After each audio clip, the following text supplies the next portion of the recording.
Welcome to the video where we count down the 10 smallest towns in all of Colorado. This is going to be a lot of fun. And keep in mind, the most important thing here is these are all incorporated towns. So they're not ghost towns, they're not unincorporated communities. So if there's something or some place that's not here and you're wondering why, check and make sure if it's incorporated or not. So these are all, officially recognized by the state of Colorado as incorporated towns. And they probably have some sort of form of local government of some kind. So yeah, it's gonna be a lot of fun. So let's get on the road and get started with number 10.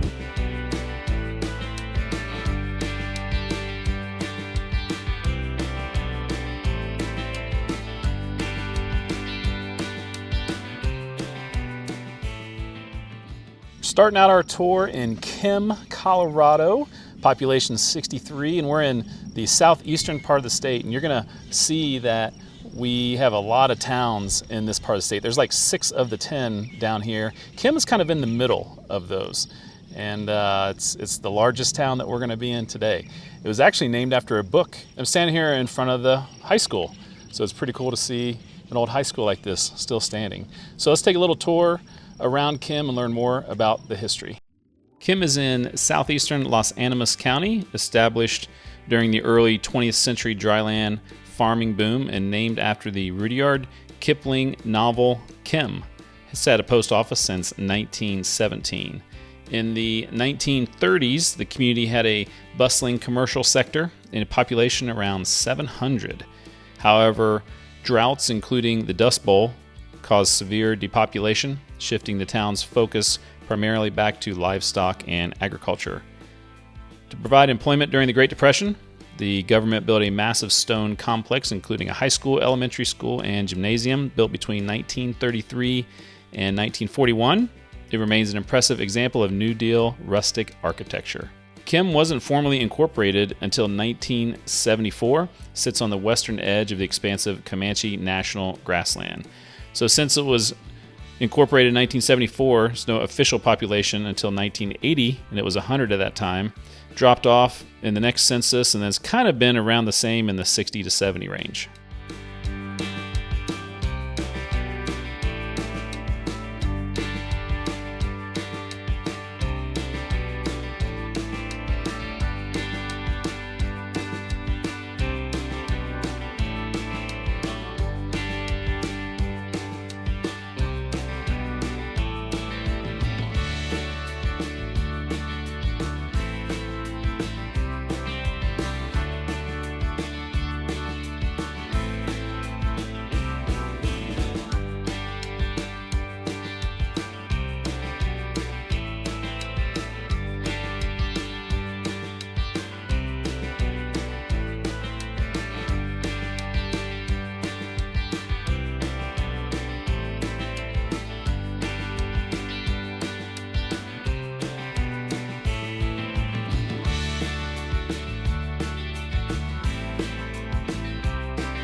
And staying in southeastern Colorado, we're in Starkville, and this one's a little bit different because we're only a few miles from Trinidad, Colorado, that has a population of about 8,000 people, and we're right by a busy interstate.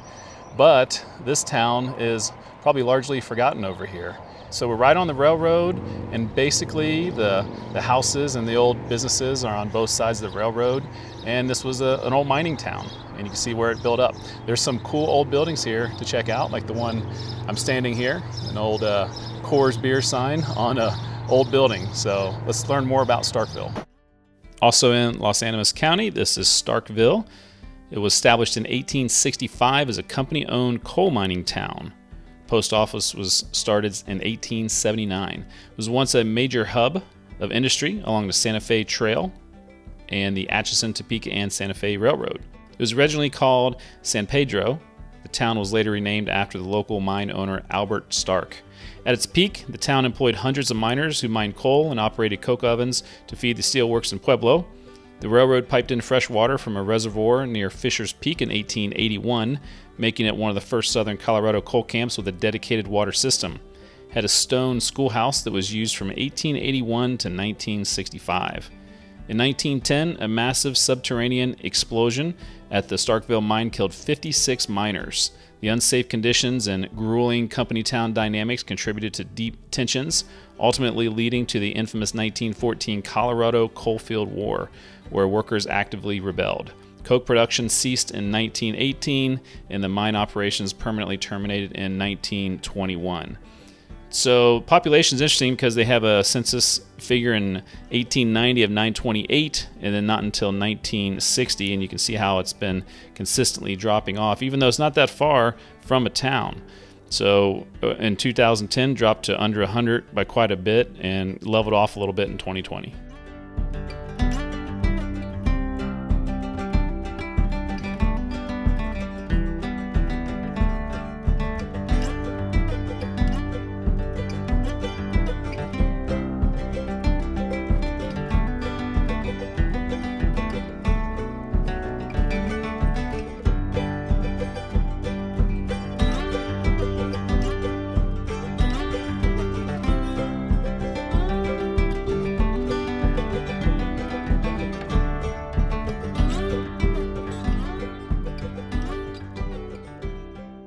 And we're still in southeast Colorado, and we're down to a really cool town. This is Branson, and it's not cool just because of this old jail behind me. First of all, we're really far from another town. It's kind of in between the first two towns, Kim and Starkville, but we're actually very far south. We're only a mile or so from New Mexico. In fact, this is the southernmost incorporated town in all of Colorado.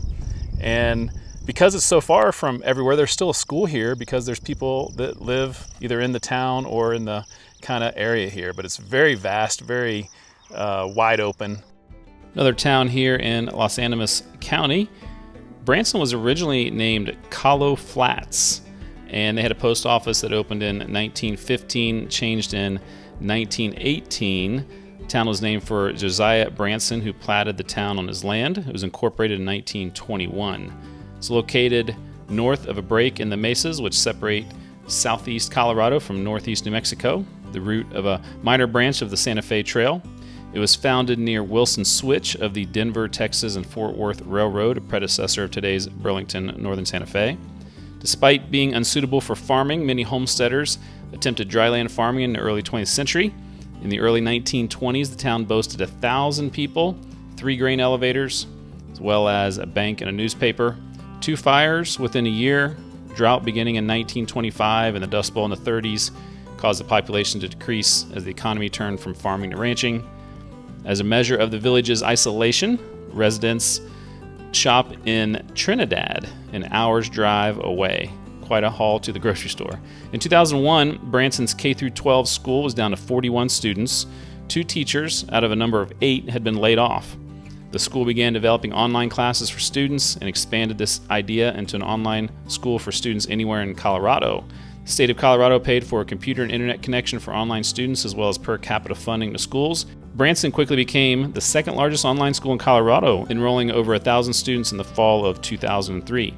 By 2025, it had 73 students in residence and 331 on its online school.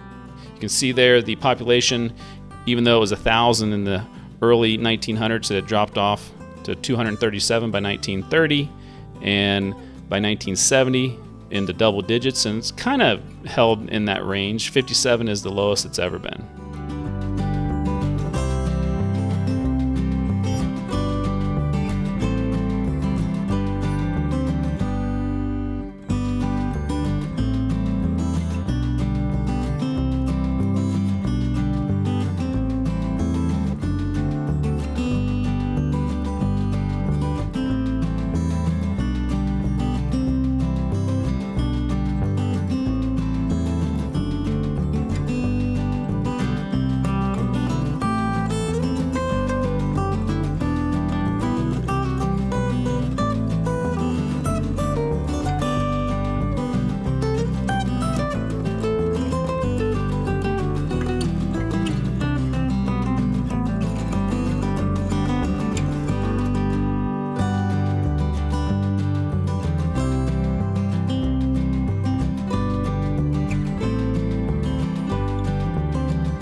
we've gone from down near New Mexico to not too far from Kansas here at Hartman. And this is definitely an interesting town to check out, as there are lots of abandoned buildings. There's a really cool building here behind me. This is an old gymnasium. This is like one of those old 1930s, 1940s WPA projects, and it would have been a pretty cool gymnasium to see on the inside. Unfortunately, we can't check that out. But Hartman got bypassed there by US 50 a little bit to the south, and it's kind of up here on its own. And when the railroad stopped coming through here, wasn't too much reason for people to live up here anymore. But let's learn a little bit more about the history of Hartman and show you around town. Hartman is in Prowers County. Post office called Hartman has been in operation since 1908. It was named after W.P. Hartman, a railroad official. The town has that one historic site, the old gymnasium, built in 1938. As of 2026, the town has a post office and no businesses. Due to conflicts and physical altercations between the town's residents, all of the existing town trustees resigned in January of this year, with the mayor pro temp charged with disorderly conduct, resulting in the subsequent closure of the town's bank account and post office box. Town records were turned over to Prowers County officials, who reached out to state officials for assistance with town administration. Although the county manages maintenance of roads and law enforcement, Hartman maintains its own water supply. Due to deteriorating maintenance and quality testing issues, the water supply has been under a boil advisory since September of 25.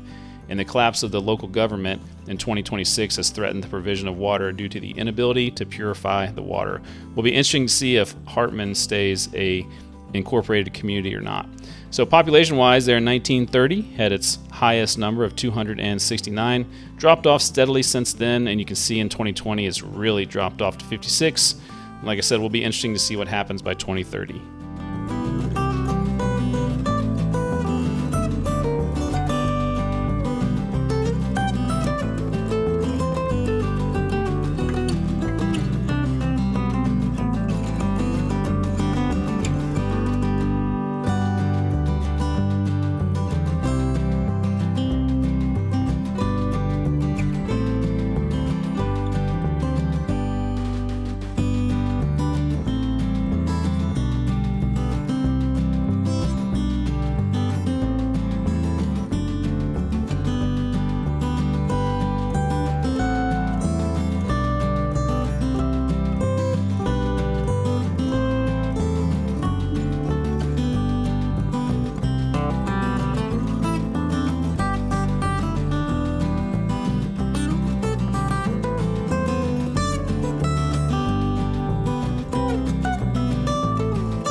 About 30 miles up the road from Hartman, we are in Sheridan Lake, and pretty interesting town driving around. Hartman had a lot of abandoned buildings. There are a few here in Sheridan Lake, but not near as many. Nice town. They also have an old school that they turned into their post office. That's a genius way to keep your old historic building intact and useful. Here by the railroad, and obviously that is not happening anymore around here, but it's very important because Sheridan Lake was actually the first county seat of Kiowa County here, and was a county seat for I think maybe 15 years or so, and then had another election and they lost to a nearby town. But this was the original county seat. Pretty interesting. Not anymore, but still a nice little town. Let's go check it out. Originally, Sheridan Lake was named B-E-E, and post office opened in 1887. A developer seeking to lure prospective buyers marketed an unattractive swampy area as an idyllic camping spot and named it Sheridan Lake in honor of General Philip Sheridan. When Kiowa County was officially formed in 1889, Sheridan Lake was named the county seat. However, after a fire burned down the local courthouse in 1900, residents of the town of Eads nearby sought to move the county seat. A highly contested election ensued, with both towns claiming victory. Ultimately, men from Eads took matters into their own hands, raiding Sheridan Lake to seize the county records and permanently move the county seat. 1920s saw a wave of homesteaders and farmers relocating to the area from places like Nebraska and Illinois. Despite severe financial and environmental hardships, such as the Great Depression, these families broke the sod, established homesteads, and relied on local rail stops for shipping. Wasn't incorporated until 1950s, and you can see there it's never had officially 100 people since incorporation. 95 is the largest it's ever been in 1990. 55 in 2020 is the smallest it's ever been.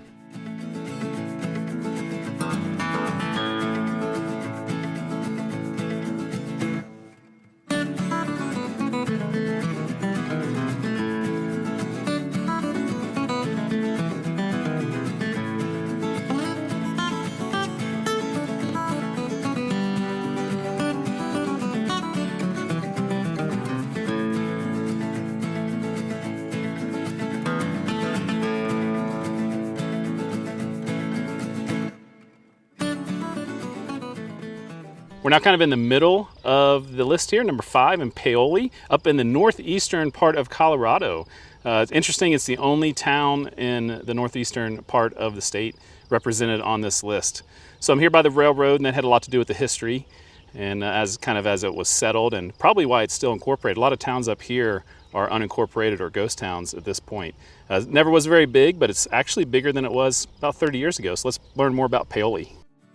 Paoli was founded in 1887 here in Phillips County, originally platted by the Lincoln Land Company to serve Chicago, Burlington, and Quincy Railroad, quickly grew into an agricultural service center. The arrival of the railroad prompted rapid settlement, with the Burlington, Missouri Railroad Company laying tracks and establishing stations every 10 miles across the plains. The town was named after Paoli, Pennsylvania. Thrived as a pivotal service hub where German and Scandinavian immigrants established farms, and was historically known for its grain shipping. However, as transportation evolved and the automobile replaced horses, Paoli saw a steady decline in its commercial industries and population over the 20th century. Today, it's a quiet farming community known affectionately by locals as the little town that could. You can see with the population, since it's been incorporated, it was 80 to 90 for most of the first half of its life, dropped all the way to 29 in 1990, but has almost doubled since then, back to 51.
It's going to be hard to beat the next town on scenery.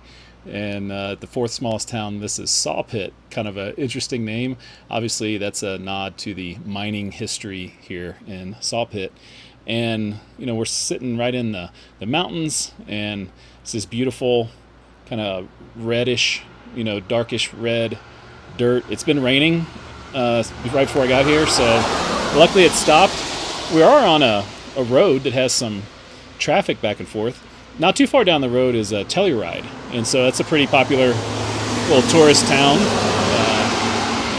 So there's a little bit of traffic back and forth, which is good, and that's probably why they have this mercantile here, and they have gas. And so, pretty interesting place, pretty beautiful place. Let's learn more about the history of Sawpit. Sawpit is in San Miguel County, was founded in 1892 and was named Seymour along the Rio Grande Southern Railroad. After a blacksmith discovered gold and silver in 1895, a rush of miners prompted the town to adopt its current name of Sawpit and incorporate in 1897.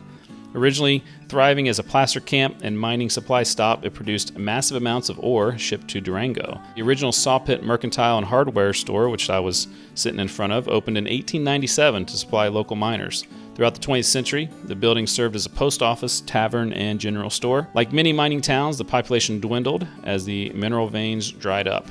Population peaked there in 1910 at 121. You can see that's kind of where the mining probably would have dropped off. It didn't have another census till 1960 at 30. Pretty much has maintained the population since then. Very small. It's at 38 today.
Welcome to downtown Two Buttes. There are some fantastic old buildings here, like the old bank building right here behind me. But besides this one, there's a lot of really interesting places to see. Obviously, it was named after a local land formation of Two Buttes.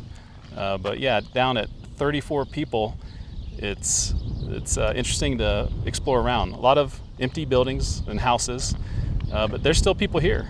I've seen people kind of milling around, working, and definitely an interesting place to visit. Two Buttes has had a post office since 1910, and we're in Baca County. It was incorporated in 1911, a year after the post office opened.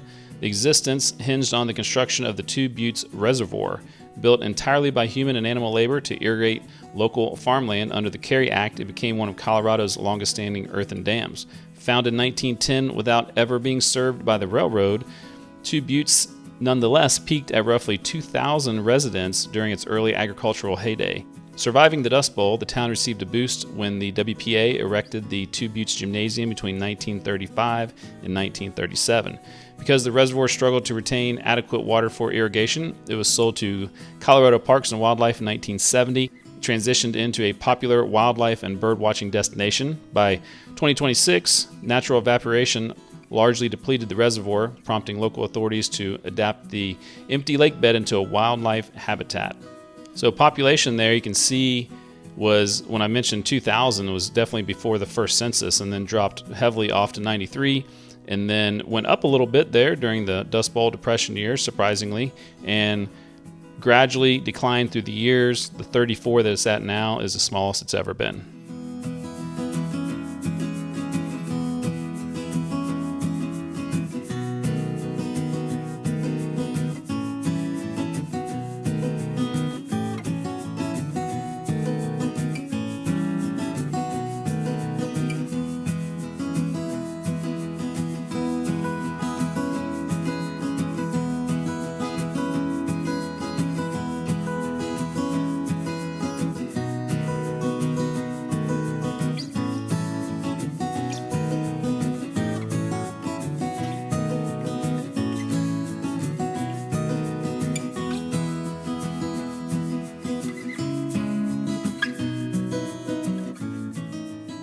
Welcome to downtown Bonanza, and always love a town with a unique name.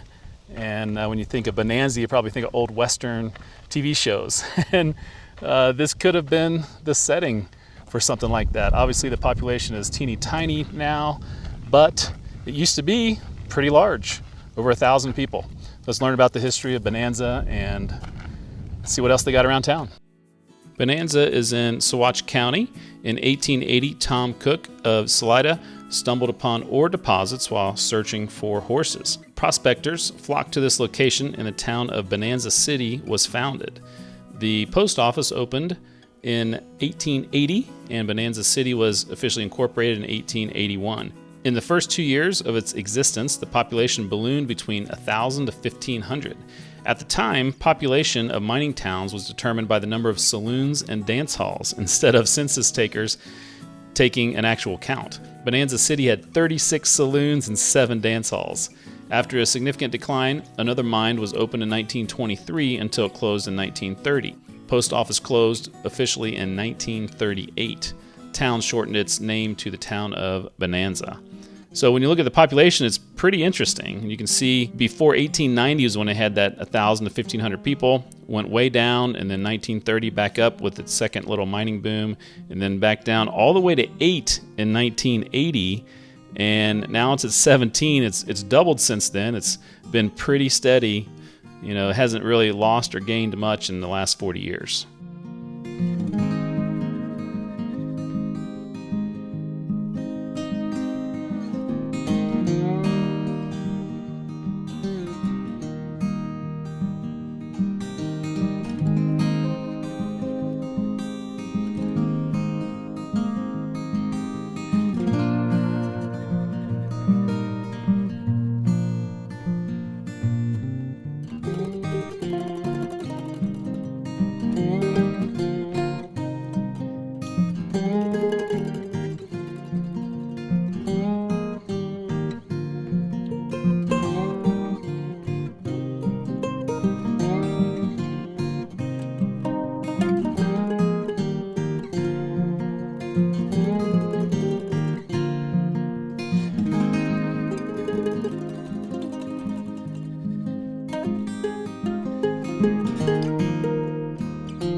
Welcome to the most unusual, smallest town in a state. This is Lakeside, and this is Lakeside Amusement Park. And yeah, it's not very busy. I've been to dead malls before, but I've never been to a dead amusement park because this is still open. And why is there a town here called Lakeside? And why is it the smallest town? So let me try to tell you all about that, and then I'll show you around this amusement park / town. The town limits of Lakeside is just a small square here on the western side of the Denver city limits. The Alcott Post Office serves Lakeside as there's never been a post office here. And this is the only municipal offices I could find. They got several police cars, a lot of police cars for as small as the town is. And then there's the police and court. The rest of it, there's some shopping centers and then the amusement park that we'll show. So kind of drive around and then show you where, some of the stuff here around the park. So the town's namesake is Lake Rhoda, which covers 20% of the total area. A year after its incorporation in 1907, the Lakeside Amusement Park, nicknamed White City, opened on the eastern shores. Both town and park were founded by a syndicate led by prominent Denver brewer Adolph Zang, who endeavored to build the resort just across the county line from Denver and incorporated to move beyond the reach of Denver liquor laws. A shopping mall, Lakeside Center, was built in 1956 on the southern shore, but fell into financial troubles due to lack of businesses around the turn of the century and was converted into a Walmart and strip mall around 2010 that you'll see here today. The amusement park, shopping area, and lake occupy most of the tiny municipality here. Residences are limited to a handful of houses on the southeast corner of the town, occupied by employees of the amusement park. There's also the abandoned Lakeside Speedway on the property next to the amusement park. I'm going to be doing a separate video on both the amusement park and the Speedway later this month.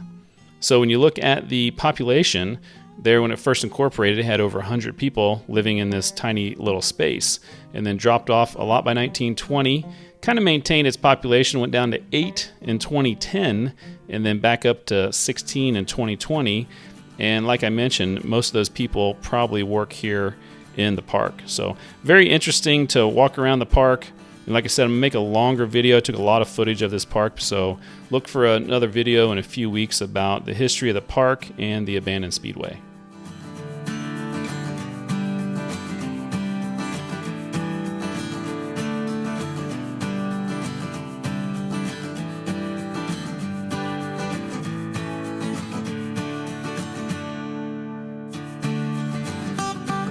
So actually there is another town on this list, but I didn't go, and I'll tell you why, but I'll give you a little history of why I'm even mentioning it here at the end of the video.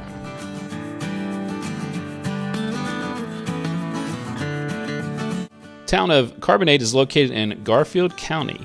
At the 2020 census, had a population of 0 and has had no year-round population since 1890.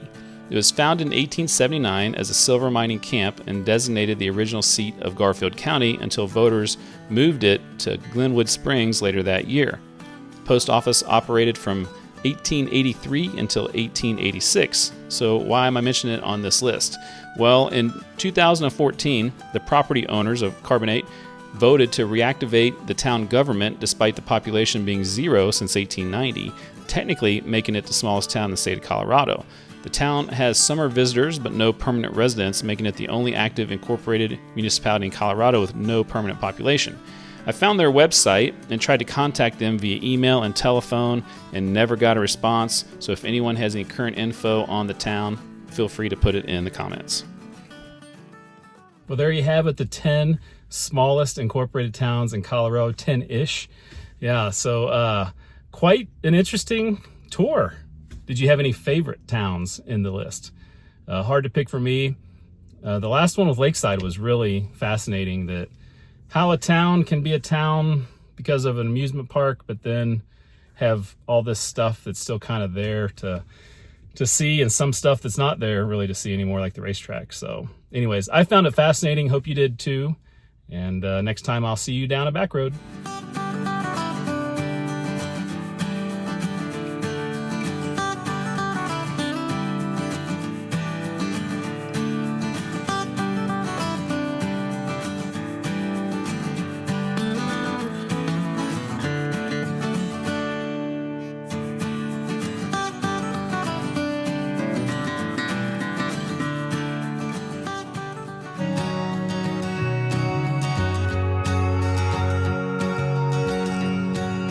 Now that you made it to the end of that video, let me tell you about some of the extras on the channel. One of the things you can do is become a member. There are 3 levels of support. There's supporter, producer, and executive producer levels. All 3 have different levels of fun incentives and perks. If you haven't done so, please check out travelwiththewiseguy.com. There are lots of extras on there to explore. One of them is merchandise. We have Travel with the Wise Guy coffee mugs, Death Go Round t-shirts, hoodies, hats, and all sorts of fun things to show your support of this channel. Also on the website is a custom Google map. I've dropped pins in every place I've visited and linked the episode to each location. This seems to be a very popular feature for many of you. Also, sign up for my free newsletter that goes out about once a month. There are all sorts of links and tidbits on this page, old videos, podcasts, and just about everything I can think of I throw on the website. For all that information and more, go to travelwiththewiseguy.com. And now, the reason you're probably here, the outtakes.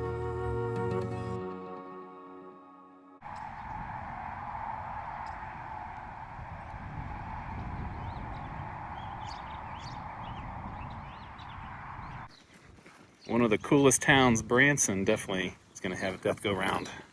It's got the school, so this could be something the kids still play on. Orange and white. Spins pretty well. Looks like they've added some new wood to it. Very, very solid. 7.8.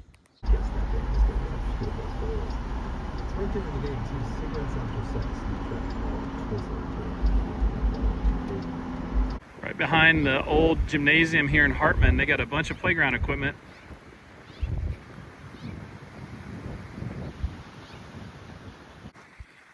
The wind is blowing so strong, it's basically moving it on its own.